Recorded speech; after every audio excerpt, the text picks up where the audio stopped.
Welcome back, everybody, to another episode of Comic Shop Talk, now on the Late Night Chat Network. Join with me today, as always, my co-host, Kurt Connors. What's going on, Chris? As you can tell, I just know what's happening. as Had you a can bit of tell, bad luck over the last week. I dislocated my shoulder, so I got my arm wrapped up here in a sling. yeah. But Well, see how things go. we're all wishing you well out there, Chris. But yes, of course, Chris, my co-host, is with me today. I'm your host, Nico, and welcome back, everybody. We figured we'd throw that joke out there to break the ice on this on Chris looking a little different than usual there. But yeah, we all hope he's on the road to healing here and to recovery. But of course, we couldn't stop the show. We got to continue to talk comics, right? So apologies for coming out a little late tonight. It actually, the night that we were actually about to record, this happened. So I mean, that of all the luck, right? Like On the way home to do the show. Hey, you can't blame me for that one, Chris. No, but welcome back, everybody. Make sure you're subscribed here on the Late Night Chat Network. The Late Night Collectors Community YouTube page will be going down at the end of this month. And you can find all of our episodes here, future episodes here on the Late Night Chat Network. While you're here, you can check out some of the other content that we got here on the channel. Hundreds of videos. We're almost up towards 1,000 videos here. Probably by the end of the year, will be over 1,000 videos on the Late Night Chat Network worth of content, and that includes all of our comic content between Comic Shop Talk, which we do weekly, as well as Late Night Chat, our flagship show here, and a bunch of other things, other older comic content as well. So yeah, definitely go and check that out. All kinds of great stuff here on our playlist here on the Late Night Chat Network. I don't know if you heard the slogan, Chris, the Late Night Chat Network, your first stop for pop culture talk. I mean, that's It's a winner. it's a winner. So, guys, this is our weekly comic book review show where we come here and talk about the comics we read week to week and let you know what we think of them. Make sure you're subscribed to the channel, as I mentioned previously. And today we're going to be talking about the new comics that came out for the week of July 31st, 2024. Expect this show usually drop, Tuesdays, I would say, just before the new comic book week, which starts on Wednesday at the end of every week. Like I said, we put this one a little late out this week, but normally we're going to try to get them out by Tuesdays for you guys. And so make sure to check that out, or you can hit the notification bell to be notified of when these videos come out live. And as well as, hit the like button there. And there you go, Chris. You can give the one-hander the thumbs up there now. Spoiler warning, we are going to talk about what happened in the books here today for you guys. We are going to be showing off some of the artwork. So if you're worried about getting spoiled, read your books and then come back and join us. And yeah, that's about it, Chris. That all being said, Right. Let's talk comics. talk comics. Cheers. Hold on a second. Oh. Cheers. Cheers. Cheers. All right. Let's see what's on the docket here today.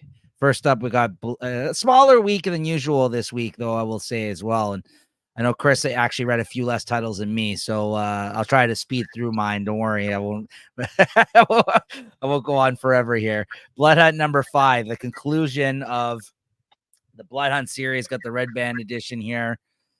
And Grand edition sealed still. I see yours is open. Nice. Right. Just making mine more valuable. Beautiful. That's right. Keep them opening. But yeah, this is the end of the mini series, this event that went between all like a bunch of Jed McKay's titles, as well as some, had some own spin out mini series, let's say, that happened in the same time period as this event. What'd you think of this, Chris? Well, overall, like for such a big event, it seemed to go by quick with this Blood Hunt 1 to 5. So I'm kind of happy about that. What I was sad about was like the ending was sort of spoiled before, I think in the solicitations, or you kind of knew that spoiler warning there, that Doom becomes the Sorcerer Supreme at the end. I was hoping that there'd be more of a dramatic decision for him to get the power, but basically, the gist of it is Dr. Doom or Dr. Strange. Oh, you promised to give me the power back once Earth is good? He's like, oh yeah, I do. And that's not going to happen. But otherwise, I guess this Blood Hunt, there's a lot of big changes going on here. Seems that Miles Morales ends up staying a vampire. I don't think you don't see much fallout, like what happens to the actual city, because the city seems to be in ruins. because there was a ton of vampires. I'm not sure. I don't remember if anything happened that ways, but yeah, some epic battle scenes and a conclusion to this here. I don't know if I want to say satisfying conclusion, but a conclusion nonetheless. I liked it. I liked it for what it was. You got some great Pepe Larraz art throughout the event. I thought there were some good, tie-in issues of series that were happening during this time of the Blood Hunt series coming out, a mini series coming out. And, I do like Dr. Doom. So I don't know, to find out that he was behind everything, he's the one that put all this stuff in motion, kind of came out of nowhere. And obviously it's just set up for the next thing that's supposed to be happening in October or November or whatever. And as we know, like that is gonna, there was a big announcement of Dr. Doom and it being the new villain for the Marvel movies. So it looks like this was kind of editorially driven in that sense. So yeah, I did kind of feel like it came out of nowhere, and this is the reason why it happened. That being said, I really like Dr. Doom. Doctor Strange and Dr. Doom do have a history with each other. So I feel like, as much as I'm sure it was a decision for them at this time to have this event set up for the future and for everything going on at Marvel, it didn't feel like, you know what I mean? Like it all tracks in a way. Yeah, I didn't feel like it was pushed on you out of. Yeah, I know. I get you. I am excited to see, what they're going to do with Doom being, the new Sorcerer Supreme and sort of Earth's, Earth's, I guess, hero or savior. Be it or Earth's dictator. It seems almost, Yeah, this moment what it has in plan to his idea of healing Earth is maybe a lot different than what other heroes might have to think.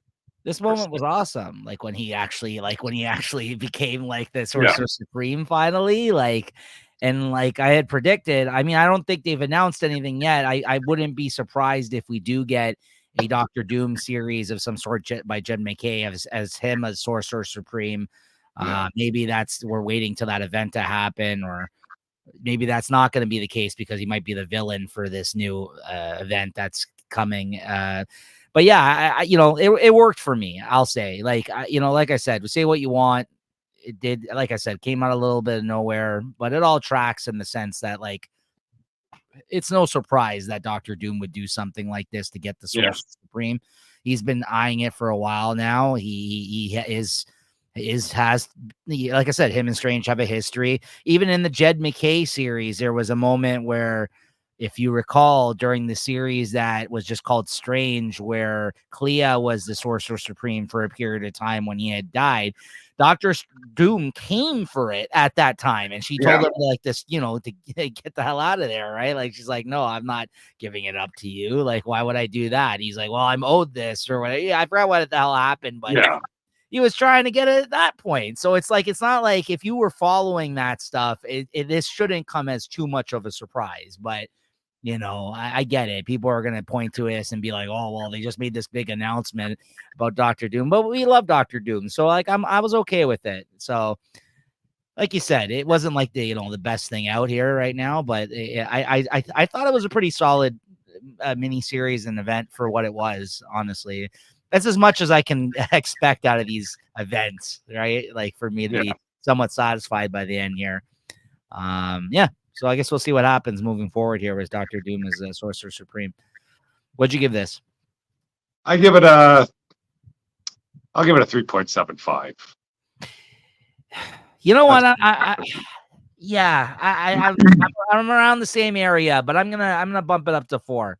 I think overall it was pretty enjoyable. I liked it, so I'm gonna bump it up to 4.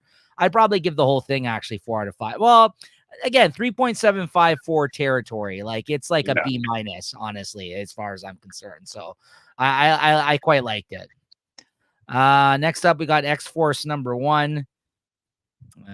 One of the new X titles that are coming out in the coming weeks here. And we've been talking about a lot of the #1s of this series, of the new series, let's say. I think I've got the first couple issues pre-ordered of this. Whether or not we're going to stick with it, we'll let you know here in a moment. I don't know, Chris, if you recall, if you read this. I recall reading this. I didn't buy it. I just read this online. And I think I was pretty happy with my decision. Like, you know, maybe going through, I might change my mind here, but I don't really recall anything that was over the top or anything that really tickled my fancy for this issue here. What did you think of it? It was okay. I'm not sticking with this series. Yeah, it's not that memorable of a debut issue. I'll tell you that. Like, if you're gonna compare this to what we got with X-Men, the Jed McKay one, that was 10 times better, honestly. And I will say there were some interesting things about Forge in this. I always like Forge. I kind of like the idea of Forge with him being able to do stuff with technology and stuff like that. It looks like he is going to be one of the main focuses of this book of this team. So if you guys are a fan of Forge, there was some good Forge stuff in this issue, but other than that, I'm not really a big fan of majority of the rest of the team of this X-Force. And then they even kind of tease something about Deadpool in this, you know, crossing paths with him, whether or not he's going to be part of this team of X-Force. And then it didn't seem like he was going to be, and then he showed up at the end. So like, I'm just like, yeah, I'm not as well invested in this series. They really needed a good hook to keep me around for this one.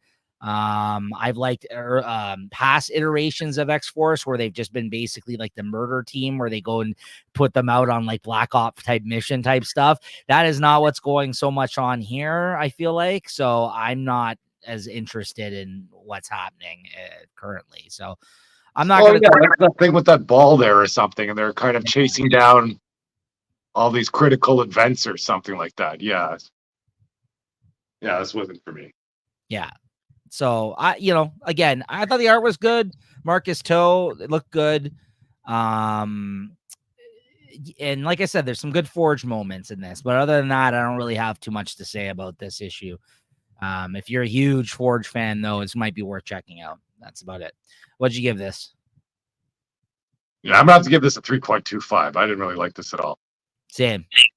Probably even maybe close to 3, to be honest with you, because it was very bland for me. So I'll go 3 out of 5 on that one. Yeah. Next up, Chris, Spawn 355.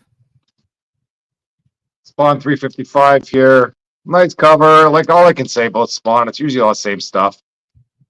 You know, the story, you can kind of jump in all the time. I just think these shorter issues have less time to kind of tell a story. They're trying to still fit a lot of stuff. You know, I think they go back in time here for the kind of some of the pre-war stuff before Nyx takes the throne. But once again, I don't really know what's going on. But there was a nice character reveal at the end. And you know, looks like there's a new villain in town there. Cool. So yeah. I'm kind of looking forward to that. So, and I'm, you know, remember we were talking about those kind of the clock there. Now it's at 001. So I don't know if that means anything. But yeah, but great art though. You can't go wrong with that. But it's just sort of still, I don't know. I don't want to say bland writing, but just I don't know, just all the same all the time, you know. Yeah. What'd you give it? I'll give it a 3.5. Okay. Next up, I got Drawing Blood number 4. I got a stretch of a few books only I read this week, guys. So Drawing Blood number 4 here. This is the series, the Kevin Eastman semi-autobiographical series of him and his dealings, I guess, in the industry, told through a character that's not Kevin Eastman, but like I said, is based on some of the things that he is experienced, I guess, professionally and personally in his life. And this issue, at the end of the last one, he got forced into basically signing a deal for the rights to be given to like a movie of his creation, which was based on like the Teenage Mutant Ninja Turtles. In this, it's like Ronin Rabbits or something like that. I forgot what they're called, but they're basically the Teenage Mutant Ninja Turtles. And he owes the mob money in this story, so he was forced to basically get involved with a company to work with the director to create a film based on his characters, so then he can basically then hopefully help produce whatever spec script that these mobsters have, or give them a percentage off of what he's going to be making or something like that. Like, he basically is in cahoots with them, and he's probably getting nothing out of this deal. It's really just to appease the mob and not get killed because he owes them money. So, and at the end of the last issue, I guess some news had come out. His recent partner killed him. Recently, his partner had killed himself, and he was just at his funeral, his creative partner. And now he had to go to this Comic-Con where the director for the film is going to be on a panel talking about the movie. So some news had just come out at the end of the last issue, and now when he gets to the con, there's an angry mob of fans because they've now found out that not only that is that other creator died, and he doesn't look like he's in the best light right now as a result of that. They also said that they're not going to follow the origin story of the Teenage Mutant Ninja Turtles characters he's created in this. Like, the director's going to go another direction with it. So, of course, the fans are really upset by that. So when he gets to the Comic-Con in this, he gets mobbed by a bunch of angry fans. And if you remember, he's got a documentarian following him around, kind of like detailing his life and stuff like that right now for a movie that he's doing as well. So he gets to the con, and like, he has to deal with a bunch of angry fans, and then he's like, okay, well, listen, I'll sort this out, guys, don't worry about it. You're gonna see me at the panel later on today. We'll figure it out. Then he kind of grabs like a mask that he sees of one of his characters, and he starts walking around the con like incognito, trying to like take a look as a fan at what's going on at the con. So then he goes up to one of the artist booths in Artist Alley, speaks to a young woman artist, and he's like, oh, I really like this stuff. And he's like, oh yeah, I like your mask or whatever. It's too bad that, that hack sold out or whatever that created those characters. And she starts talking all this shit about him. And then he goes and like lifts his mask, and he's like, she's like, oh man. And like, and you see some flashbacks. Sorry, before you get that happens, so you see some flashbacks of him kind of getting inspired by seeing this young artist doing like her own work. And like, he has flashbacks of him as a kid creating these characters for the first time, and all the fun and joy he had in it at that point in his life, right? And it kind of takes him back. And then he takes his mask off, and she's like, oh, she's like, I'm so sorry. Like, I didn't mean any of that. Like, I'm actually a really huge fan. Oh my God. And she's like, I just want to crawl in a hole and die. Like, I'm so embarrassed. She's like, please take whatever you want from my table, out of my merch, take some comics. Like, I'm so embarrassed right now. You actually are a big inspiration, blah, blah, blah. And he's like, hey, listen, don't worry about it. You didn't say anything. I haven't thought myself. He's like, how about this? Why don't you take my card and we'll talk or whatever on Monday or whatever. You come to my office. I would like to publish some of your comics here, self-publish some of your work here. I really like the look of it. And she's like, oh my God, thank you. Yes, I will follow up with you. So then he walks away, and then doesn't he bump into, of course, Kevin Eastman on the con floor? Kevin Eastman, there's a character that's literally Kevin Eastman. And he's like, hey, Kevin Eastman. And like, they chat for a bit. So that was kind of fun. And yeah, and then he goes to the panel, and the director, they get asked this question about whether or not, like, hey, we heard that you're changing these Ronins to like aliens, and you're changing their origin story. What the hell's up with that? And then he basically goes out on a limb, and like he gets on the mic, and because he's trying to smooth things over with the fans. And he's like, oh, that press release that you heard with this director talking about that, it's all bullshit. He didn't know what he was talking about, right? And like, he turns to him and he puts him on the spot, and the director's like, yeah, that's right. I didn't know. I thought they were referring to Alf, Alf the alien, the show. And then he like whispers to him, he's like, you jackass, you know how many millions of dollars you just cost me? Now I have to reshoot all these scenes or whatever. And he's like, hey, listen, man, like, if the fans aren't going to go watch your movie, it wouldn't make any money. Like, we need to make the fans happy, right? So, but of course, he's just looking out for his own ass. So this was actually a really good issue. The more I'm just talking about and explaining to you, Chris, I actually really like this story. It is a good mix of autobiographical kind of moments and stuff that obviously he's pulled from inspiration from his own events and his life and career, and it's a fun story that they're telling as well. And I'm really liking this one. It's weird to say that a book like this exists that's from the creator of Teenage Mutant Ninja Turtles, but it's interesting to see him do something different. So I'll give this a 4.25. Honestly, even verging on 4.5 this week. I really like this issue. It was a good one. And next up, we got Grommets #3. Another book I'm thoroughly enjoying lately. Loving this book. This is just again continuing the story of two friends that that have met now, and they both skateboard. And it's just like a kind of slice of life book. You're just kind of seeing them hang out and go through fun times and stuff like that together as teenagers. And in this one at the start, those skater chicks that they're friends with at the start, they're all hanging out on a beach, and then they're like, "Oh, I have an idea. Why don't you judge? You can be the judge and tell us which one of our boobs are bigger." And they like start taking off their tops. And all of a sudden, I'm like, what the hell's going on here? These girls don't like these guys like that. Like, they're all friends and stuff like that.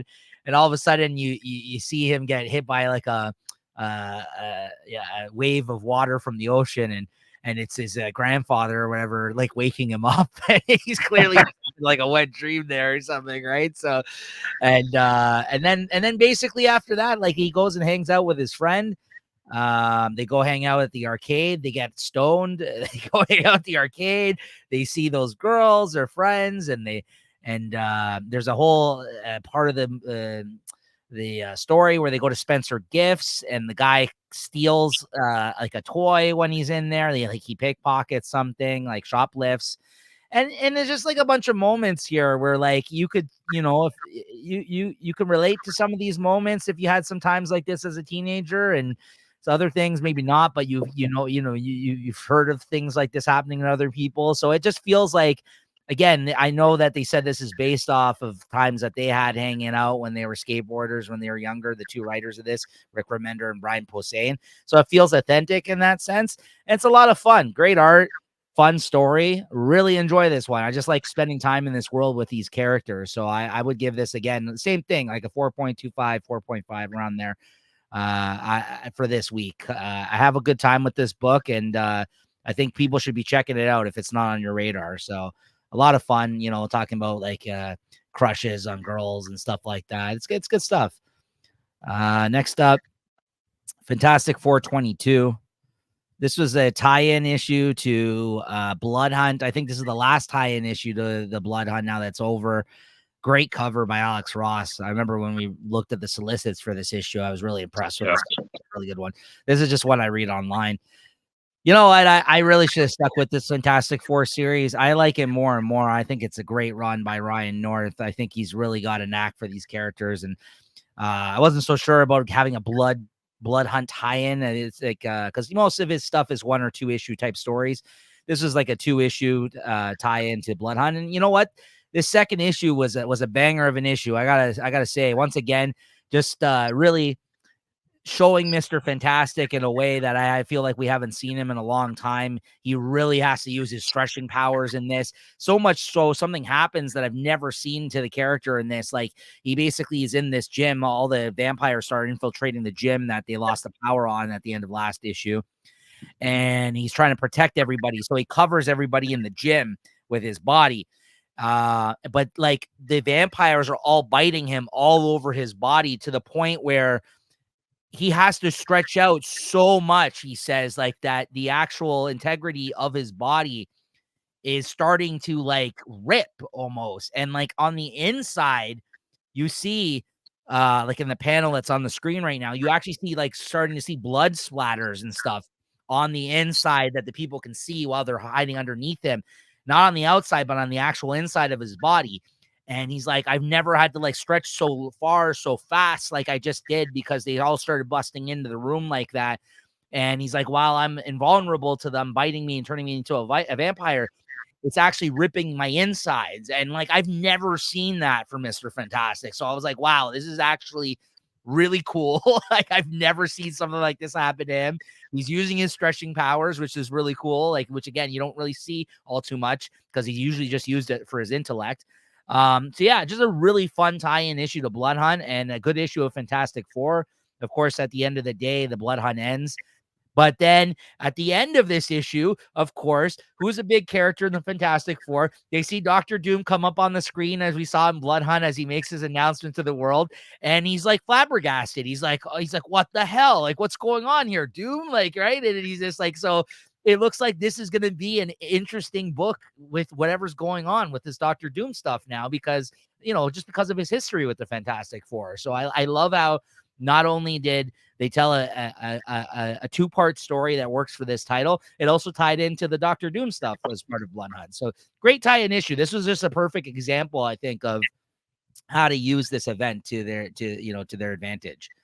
Great stuff. I give this a 4.25. A solid tie-in issue. One of the better issues, I would say, that came out of Blood Hunt, honestly. Then next up, we got What If Donald Duck Became Wolverine. I bought this, but my issue was late coming to the store. I didn't get it in this week. This was fine. I'm glad I got it for the gimmick of it and the cover and everything else, but as an issue, it was, it was hokey. Yeah, it doesn't look like there's anything spectacular going on. There's no like crazy art that you might not have expected or anything. No, I mean, the Jason Aaron Infinity Dime Donald Duck one was probably the best example of the Disney stuff I've seen so far. This was the only interesting thing I'll say about this is they tried to reimagine the other Disney characters in this as other characters in the Avengers, right? So you had Mickey as Hawkeye essentially showing up, and then you have like a fun moment of Donald Duck, like instead of like they making him Wolverine because he's got that berserker rage Wolverine, right? So Donald Duck, being the hothead of the group, gets really pissed off. And like, I guess at this point he's like retired from being Wolverine, but he, Avengers Assemble. Mickey shows up. He's like, hey man, we need your help. So, they show some flashback stuff of Weapon X, how what's his name? The doctor from like DuckTales. I forgot his name. He's in the mix here, and he shows him in like an old Weapon X type of setup with the thing on his head and everything else. So that, it was kind of fun, but it was also hokey at times. But it not, it's, and then you got a couple of interesting splash pages and stuff like that, but we've seen all the different versions of Wolverine, but of course it's Donald Duck as Wolverine, and then Goofy shows up, and he's like basically the Hulk in this, but he's gray Goofy in this. He's like, instead of the bottom panel there looks like it's an homage to one of the covers. That's right. Yeah, the Wolverine issue with the Gray Hulk, where they're both on the cover in their tuxedos when he's there during the Patch era. That's right. Yeah, so that's a pretty cool I guess homage type of moment. But then they reference the fact that he's gray now and how he used to be green. But if he's green, it's going to piss him off, and he's going to go crazy berserk mode again, which ends up happening at the end of this issue because it reminds him of money, which money reminds him of his Uncle Scrooge. So like, it's like they try to make it work for what it is, but it's fine. I give it a 3.25 out of 5. It had its moments, but it's nothing special either. I mean, it's kind of fun. I think if you're more of a Disney fan, maybe you'll get more of a kick out of this. But if you're like me, that's more of a Marvel fan as opposed to Disney, there's not too much here. So, yeah. And then finally, I got Teenage Mutant Ninja Turtles, Black, White, and Green #3. I have no art for this one. This is continuing the anthology series here of, I think there's one more issue to go. I would say the highlight of this issue was they do 4 stories in each one of these. Problem with doing 4 stories is, though, even though it's an oversized issue, is you really don't have enough pages to get something substantial out of any of these stories. They should really just do even 3, like most anthologies, or 2 even, like the Creep Show issues.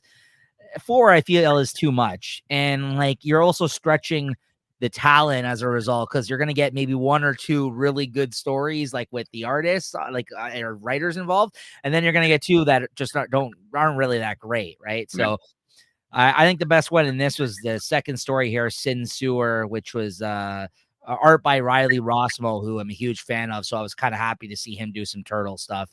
A story by Dave Walgoss, which I'm not familiar with. And then the third story had art by Alexis Zire. So other than the gimmick of seeing some artists who've never drawn the turtles draw the turtles, this anthology series is nothing special. I always get sucked in sometimes with these anthologies, even though I'm never a huge fan of them. And I'll say that I give this again 3.25 out of 5, maybe 3.5 for some of the art on some of those stories. But otherwise, again, not great. One more issue to go. All right, Chris. Ultimate Spider-Man number 7. I have to say this was a delight. Yeah. I know. I hope Jonathan Hickman's on this thing. I hope they got him locked down for a long time. Because even though this July issue, I don't think much really big happens, like as to action wise, but just everything that's going on in there, I think is just setting up, sowing the seeds for future trouble, or I don't know what. But those suits, even just having what's that, Otto Octavius there, or Dr. Octavius, kind of just in the mix. Although he doesn't really play a big role, but he's looking over the suits. He finds out there's some power ups in there, and the suits have some AI. Why they choose those AIs that they both chose, and especially once they started getting up and running, like how could whatever Harry Osborn have his dad in there freaking just yelling at him the whole time? Like after their first little, like I guess they have a little dust up, they want to kind of test out their new AIs, and freaking whatever had Harry Osborn's in his ear the whole time, just giving him trouble. Like, I think he's, hey, time out on this. I think I need a new AI. Like I don't know why. I think he did say once this AI gets uploaded, it's a one-shot deal, and you're stuck with that AI. And then, but even Peter Parker with his AI, why would he choose himself? I know this is what people refer to as the red flag issue, as far as I'm concerned. There's red flags all over the place, like in terms of like, no, don't do that. And then like there's that whole moment with Otto where he just swipes some of his DNA. Yeah. He's like, oh yeah, don't worry about that. I'm like, Yeah, no. the personal experiment. I'm like, worry about that. What are you doing? He's like, oh yeah, he's just gonna do his thing. No, don't pay him no mind. And Yeah. I wonder if Hickman, so far as he's been doing in this book, is going to continue to subvert expectations where none of these things will lead to bad things. I don't know, because Or you don't know what they're going to lead to. They're not going to lead to what you expect them to lead you to. Right, because there's been so many times where he has already done that within the first like several issues already, where there's certain things where we're like, oh no, because we're so used to seeing Peter go through some of the things that he's got to, and then it doesn't go that way, and then we're just like, oh okay, like, you know what I mean? Like, so I feel like we just have we have so much trauma from Peter that we're like at every corner, we're just like, oh man, don't do that. What are you doing? Like, no. Like, so. And the way that Hickman uses that trauma to draw you in, it's like, oh, it's just great. It is. And like, yeah, this is one of those books, like I said about a couple of the other stuff we talked about this episode, and I feel like I've said this before, but I just like spending time in this world, even on an issue where it's just like not much can happen. Even on one of the issues where I'm just like, this wasn't the best issue that I've read of this series. I just like hanging out in this world with these characters. Every issue, like you said, is a delight to read, and I enjoy my time reading it. It's great stuff always. Yeah, I mean, stay tuned to the end of the year awards, because I think this is going to be in the mix somewhere. Honestly, it's been a great book. So I mean, the stuff with J. Jonah Jameson and Ben Parker, they're working their news, I don't know, news channel or newspaper, and then Robbie, or it's Robbie, it's whatever. Yeah, Robbie shows up, and he's in there. He's sort of in the mix now, and he's going to kind of stay on the Daily Bugle to be their inside scoop. So it's just a lot of good stuff in there. And even like I think at the beginning too, they had some stuff with Mary Jane and Gwen Stacy. So just everything that was touched on was just enough. And then so I forget what happened at the end there. The Maker shows up again, or is that Iron Man? And he's like, "Are you guys ready?" or something, or asking Spider-Man. So that just even kind of fires things up for the next arc. Yeah, and this is them connecting now, like the Ultimates book that's been happening right now, because I mean, he did show up earlier in this series, and that's how he got the suit and all that. But now they're connecting the fact that in the Ultimates, he's going around and trying to get all their ducks in a row because they're trying to save their put together a hero team or something. Yeah, so the fact that now he's showing up in the mix and Green Goblin and Peter are present, and he's asking what's going on. Like, it's going to lead to some interesting things, I think. Yeah, great stuff. I mean, it's just a fun series, and honestly, it's I hate to say it, but I think it's now taken taken the place of Amazing Spider-Man as the best Spider-Man book on the stands, as far as I'm concerned. Easy. So, which we're gonna get to in a moment here. But what'd you give it? We're going to talk about. We can talk I'll give it. I'll give it a 4.25. I'd like to pump that even to a 4.5, but I'll stick with 4.25. Same. Yeah. Yeah, absolutely. All right. Speaking of Amazing Spider-Man, we got Amazing Spider-Man 54, Chris. Yeah. Yeah, the saga of the Spider Goblin, or whatever they want to call this thing, or the sins of Green Goblin that have somehow become alive. So I guess that Goblin serum was not really what was causing the problems. It was some spirit floating around in there. I gotta say, the art though is still decent. The story, this whole arc, I say it was okay, but this end of the arc was just freaking absolutely terrible. Like that freaking thing, whatever. Like all the stuff that they've had make no sense. Like you don't need that spear anymore, because it seems like that Goblin essence can just jump from one person to another. And all that stuff with the machine head or whatever, that green android. He didn't really have it was of no consequence. And, Captain Marvel or Miss Marvel's team, it had no consequence. And I don't know. And then it's just whatever, the spirit essence just kind of withers away. Come on. Brutal. Yeah, I was really disappointed by this too. The thing that annoyed me the most about this end to the story here is a couple of things. One, at the end of this issue, they said this was his intended end to his run, but yet they asked him to stay on for a few extra issues, I guess, so they can maybe get ready for the next creative team. I don't know, because I'm not looking forward to those issues now either. Yeah, so they asked him to stay on for 6 more issues, because now the run is ending with 60 instead of 54. But they did say at the back of this issue that this was his intended end to his run, which, I mean, like, because even the way it ends, like, it does seem like that, right? And I'm just like, really? Like, that was the end? And then I was like, so now I'm not even so much even looking forward to these next 6 issues, like you said, because like, and I don't know what's going to happen after that. Hopefully now he can recalibrate, and maybe Zeb Wells will actually do a better arc on his last arc out instead of this, because this kind of felt like, yeah, it was an end to a lot of the stuff he had in motion, but I feel like he left a lot on the table still, right? Which is cool for the next writer, but like, we want some more resolution to, I feel like, your run than just the end of the story between him and Norman here, right? So there's that. Then there's the fact that this issue, it literally was just him back and forth. Like, no, now you got the spirit. No, you got the spirit. Oh, yeah. It's in me. It's in you. I'm just like, this is so lazy of like, you know what I mean? Like, I was like, what is this? Like, this is literally the fight that's occurring in this issue. It's just going back and forth. And the fact that he's got this Deus Ex Machina type of fucking ending scenario of this. And now the spirit of the Green Goblin is just out and about somewhere. Like, it's just like, which of course is going to come back to bite somebody in the ass. But like, I hope nobody ever uses it. Just let it freaking float in the wind. And then we just lose the Green Goblin as a result. Like this, like and also, when is he like a spirit? Like, what is that? Whatever, nothing. Like, yes, they've referred to the evilness of the Green Goblin that is inside of Norman Osborn.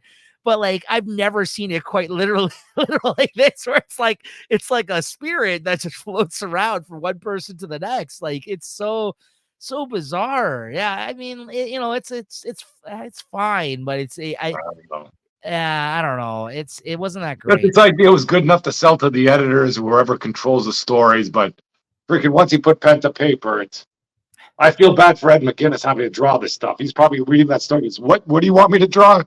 You want me to draw a goblin spirit jumping out of Norman or Harry into Peter? Are you serious?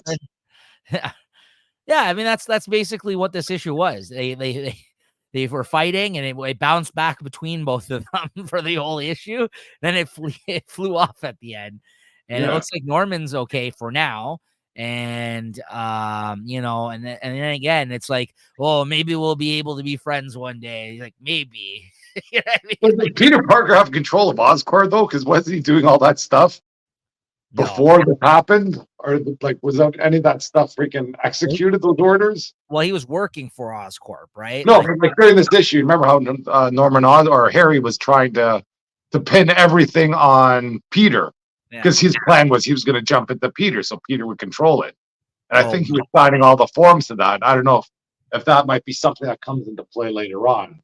It may be interesting, but I don't want it to be lost on people though that this has been, for the most part, a really good run by Zeb Wells. Like I just think that like this is not putting his best foot forward to end out the run here. And I hope that with this next arc, maybe even the editors were like, I don't know, man, maybe we should do another.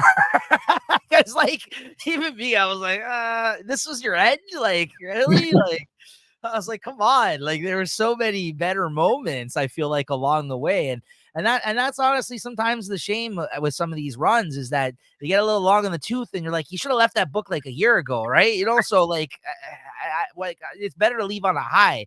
At this point, he's like leaving on a low of lows, as far as I'm concerned. Like, right? So, and you know, go back like last year or whatever, the first year maybe this book was coming out, it was one of our favorite books. Now it's just like, it's okay. Like, you know, I don't know. So, what'd you give this? well, I hate to do it. That's got to be a 3.25. You know, we got to put this down almost to a 3. Yeah, agreed. Yeah. Especially for an end of the run. Yeah. I know. I was gonna say 3.25, but after the shit I talked about, I might as well just give it a 3. I feel like I have to. Yeah, 3 2. Yeah. Can't believe it. Good Ed McGuinness art, though. I will say that. Doesn't save the book, though. Not this one. No. All right. Save a few issues in there. All right, guys, that's going to do it for the books that we wanted to talk about this week. Like I said, a bit of a smaller week, but stay tuned. We'll be back next week with a brand new list of titles that are coming out. I think it's a bigger week, at least for me. I know it is because, like I said, we're recording this late, so it's quite a big pile I got here. What are you reading next week, Chris? So, what are you looking forward to checking out? I'm probably reading everything because I'm on work. But I'll tell you what I'm looking forward to reading. I'll probably read the Uncanny X-Men 1. Yeah. I'll probably read Avengers because I wasn't planning on reading that though. I saw the cover for Hulk. I don't know what the heck is going on there. I do want to read Doctor Strange 18 and see what sort of fallout's happening from all this stuff from Blood Hunt. Yeah. There's Venom War. I'm reading that. I've got that. Didn't they have a Reign 2 somewhere? Yep. Spider-Man Reign 2. Yep. Yeah. Spoiler, I already read it. Fuck, that's awesome. But nice. Let's see what I haven't read mine. I have it here. Yeah, Batman 151, Absolute Power 2, probably read Birds of Prey. I'll see what's going on with this Gotham City Sirens. I didn't buy into it because it was a weekly one, and I don't want to get scammed like that. They can blame Harley Quinn. I got scammed. Yeah, I got scammed with Harley Quinn that first time around where she was in space or something. I'm like, never again. I got sucked into the weekly event. And Image, I got Scarlet 3, Deviant 7. I think I might have Scorch coming my way somewhere. And yeah, and that's about it though. But like I said, I might be reading a ton of stuff though. Yeah, you got time. Hold on a second here. I'm just what I should have been doing while you're talking is pull up my list, but I just kind of was listening. All right. Or I could just grab my pile. It's in the other room. Hold on a second here. A lot of the stuff you had said I also have here, but let's see. I read a couple of things already. Some good stuff so far. Absolute Power number 2, Batman 151, Birds of Prey 12, Deviant 7, Doctor Strange 18, Gotham City Sirens 1, Public Domain 7, Scarlet 3, Spider-Man Reign 2, number 2, and Uncanny X-Men number 1. And Kea 20. Those are all the physical books I've picked up. And I think digitally, like you said, I think I'm checking out Avengers. I'm checking out. I'm gonna give Venom War number 1 a try. I might not know what the hell is going to be going on because I haven't read any of this. Nobody does. Yeah, like you said, I'm just gonna be joining the club in that regard. So, yeah, I might read this new issue of the Goon that came out. The Goon, Them Don't Stay Dead, which the first issue was a lot of fun. So, all right. that's it for things that we're looking forward to reading next week, though. There, Chris. And what is your favorite book of the week? I know you only got a few to choose from, but what do you? Yeah, no double A's. It's an easy one. Yeah, Ultimate Spider-Man. I don't know. I got a couple of contenders here. Well, I know that whatever, Drawing Blood. That sounds like a good one. Like I know, like I say, I don't know what's true, what's not true, but it sounds like that Kevin Eastman didn't have a good time at Comic Cons at one point. He's really slamming them. I am leaning towards Drawing Blood number 4. I think you're right. I think I would have to give it to that. Grommets, this wasn't. I think I like the other 2 issues that came before this more than this one, but this is still really solid. My only other contender would be Ultimate Spider-Man. But I could have given it to any of these 3. But Ultimate Spider-Man, when I was reading it, it was almost like I was like, oh man, am I gonna give my favorite of the week to this book again? Like, because I feel like I've picked like every issue. You know what? Yeah, I'm gonna show some love to Drawing Blood though. This has been really solid. I have been really enjoying this. So yeah, I'm gonna give it up to Drawing Blood number 4 for this week, because you're right. Even from that's what I was gonna say. I think I was gonna pick Ultimate Spider-Man, but then from talking about this issue on the show here today, I'm like, you know what? I think it's gonna be this one. Like you said, it sounded really good to you. Yeah, definitely catch up, because I know you had read some. So if you I'm definitely gonna it's been good stuff. So all right. Well, that's going to do it for this week, guys. A little shorter of an episode here this week. Like I said, smaller week. Make sure to tune back in next week to see us, like and subscribe, all that good stuff, and check out some of our other shows. If you guys are fans of House of the Dragon, we're actually, if you check back in the feed on the channel here, we'll have already finished talking about the finale of House of the Dragon season 2 that just came out. And that's been a live show we've been doing. We've been covering that live this year. But then, like, next year, it sounds like there's going to be another spinoff show. There's apparently, like, several spinoff shows in the works. So we're going to have more shows in the coming years, because we have to wait 2 years probably for House of the Dragon season 3, apparently. But there's going to be all these other shows. So if you guys are fans of Game of Thrones, I figured I'd mention it here. Check out that show, Watching the Throne. It's a playlist where we've covered every episode of Game of Thrones and House of the Dragon throughout the last year now. So that's been a lot of fun. So make sure to check that out. And we'll see you guys next week. Thank you for tuning in. Thank you to Chris, as always. Right. See you guys next time.